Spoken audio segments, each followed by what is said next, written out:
and that is Brit Hume, our chief political correspondent.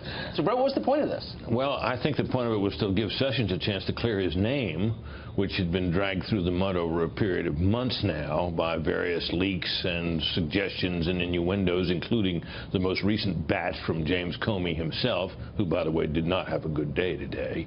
And I think this is a hearing that should not have needed to be held, but it was, so that Sessions, by the way, appearing before a group of men and women who know him very well and have known him, most of them, for many years, and know that he is basically a decent and honorable man of whom it would be almost absurd to imagine that he would be colluding with the Russians on anything. He's, after all, a conservative senator from Alabama with a very hawkish record. So the absurdity on the face of it hasn't mattered. So in other words, he was tough on Russia when it actually mattered, when they're holding half the world hostage. Exactly right, and there was never any real evidence that he colluded. Basically, what we ended up talking about was meetings with the Russian ambassador.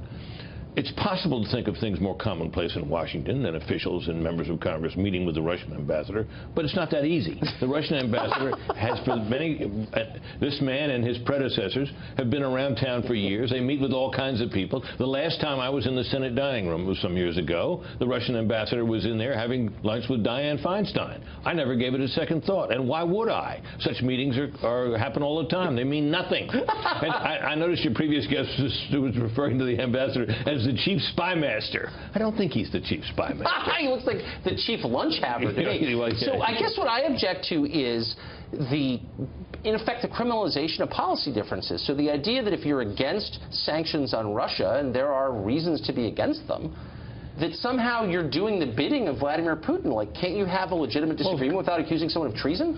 Of course you can, but that's not what this is about. The people who are raising these accusations don't really think that anybody's committed treason. They're looking for ways to bring down Donald Trump and get at the people around him. That's what this is about, and it's what it's been about from the start. To them, his election is unthinkable, a catastrophe for our nation. I know they sincerely believe this, and that this cannot be allowed to proceed. And they're trying everything they can. And this idea that the Russians colluded and somehow perhaps even helped to arrange the election of Donald Trump has been a piece of it for a long time. The problem has been from the beginning, no evidence.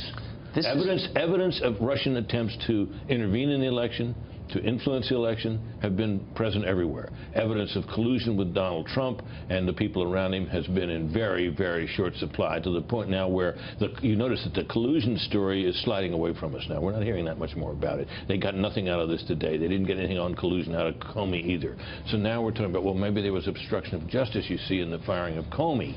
So we're very far afield from, remember, what these investigations, the congressional and the Justice Department, the FBI investigations, were supposed to be about from the start, which was the whole panoply of Russian efforts. It has been described one way and one way only from the start, a counterintelligence investigation, which is to say that the FBI, in carrying this out under Comey and since, has been acting as an intelligence agency, investigating to find out what kind of spying activity went on against the United States. Which is totally legitimate. Exactly. This is why I love talking, because you bring perspective. So that's where this is supposed to be. It has strayed very far afield. Very far away.